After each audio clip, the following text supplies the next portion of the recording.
సాగర తీరంలో చోరీ జరిగింది. బంగారం, డైమండ్ రింగ్, కరెన్సీ కట్టలతో పాటు కారు కూడా కొట్టేశారు దొంగలు. నో డౌట్ డీఫర్ దోపిడీ గ్యాంగ్ పనే అని పోలీసులు డిసైడ్ అయ్యారు. ఆ దిశగానే దర్యాప్తు కూడా సాగించారు. బట్ వాళ్ళ లెక్క తప్పింది. బాధితుడే దొంగోడు అని తేల్చేశారు.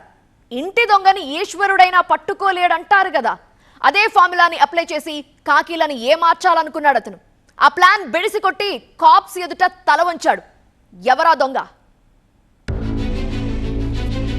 తలుపు తీసేటప్పటికి ఓ మనిషి వచ్చి అమాంతంగా పేక్ పట్టుకుని ఇద్దరు కలిపిన వెంటనే ముఖమే గుద్దిన వెంటనే నాకు 2 నిమిషాలు ఏమి ఇదవలేదు. ఆ తర్వాత చేతులు కాళ్ళు 2 కట్టేశారు. ఒకటేమొచ్చి ఇలాగా పట్టుకుని ఇంకొకటి ఏమొచ్చి ఇలాగో 2 సార్లు హిందీ లోకల్ వల్ల ఈ ఛాన్సెస్ చాలా తక్కువ. నార్త్ ఇండియన్స్ మస్తు షేడ్స్ ఉన్నాయి నిజంగానే. ఎందుకంటారా? ఒక్కసారి బ్యాక్గ్రౌండ్లోకి వెళ్దాం. విశాఖ కంచర్పాలెంలోని ఇందిరానగర్లో ఈ నెల 5న ఇంట్లో చోరీ జరిగింది. ఇంటి యజమాని ఎలయమ్మపై దాడి చేసిన దొంగలు నోటికి ప్లాస్టర్ వేసి ఒంటిపై ఉన్న బంగారాన్ని దోచుకెళ్లారు. లాగేస్తుంటే నాకు చేయి నొప్పి పెట్టింది, ఇట్లకి తగిలి చేయి నొప్పి పెట్టి నేనే లాగేసి ఇచ్చాను. జరిగిన సీన్ తలుచుకుంటూ ఎల్లయ్యమ్మ వణికిపోయింది. నోటి వెంట మాట కూడా రాలేదు. ఇంత జరిగితే మనవడు కృష్ణకాంత్ మాత్రం సీన్ రక్తి కట్టించాడు.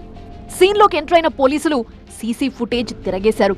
దోపిడీ దొంగల పనిగా కృష్ణకాంత్ అడిగిన డ్రామాని బయటపెట్టారు.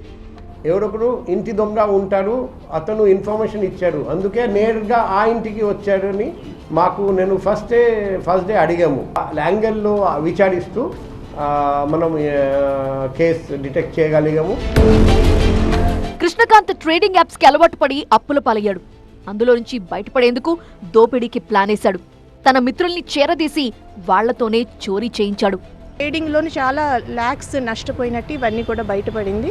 సైంటిఫిక్ ఎవిడెన్స్తో ఆయన్ని ప్రశ్నించడం జరిగింది. చేస్తే అప్పుడు ఇదంతా కూడా తన ప్లాన్ తోటే, తనకు తెలిసిన వాళ్లతోటే ఇది చేయించి అది రాబరీగా చిత్రీకరించి తన నష్టాలను పూరించుకునే ప్రయత్నం చేశారు.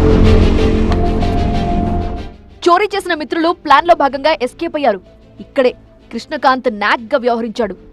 వచ్చిన దొంగలు లోకల్ వాళ్లు కాదు అని, బయట రాష్ట్రాల నుంచి వచ్చారని పోలీసుల్ని నమ్మించే ప్రయత్నం చేశాడు. సీసీ ఫుటేజ్లో చూడడానికి కూడాను నార్త్ ఇండియన్స్లా ఉన్నారు. వాళ్ళు మాట్లాడేది కూడా హిందీ.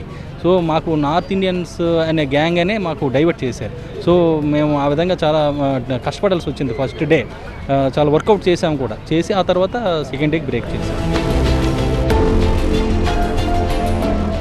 దోపిడీ సక్సెస్ అయ్యాక మిత్రులంతా కాన్ఫరెన్స్ లో మాట్లాడుకున్నారు.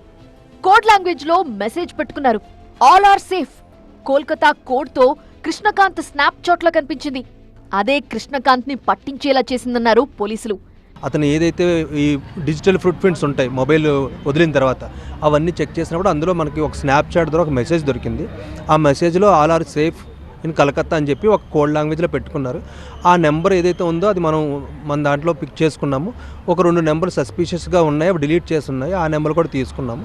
ఆ నెంబర్లు మనం లొకేషన్స్ అవి పెట్టుకున్నట్టయితే మనకి అవి విజయవాడ ఒకే దగ్గర చూపిస్తున్నాయి. దాని మీద సస్పెషన్తో మేము ఇన్వెస్టిగేషన్ స్టార్ట్ చేసాం. కృష్ణకాంత్ ఆస్కార్ లెవెల్లో నటించి ఇంటిల్లిపాదని అలరించాడు. అంతేకాదు నాన్న సెంటిమెంట్, కార్ జాగ్రత్త అంటూ స్నేహితులకి హితబోధ చేశాడు.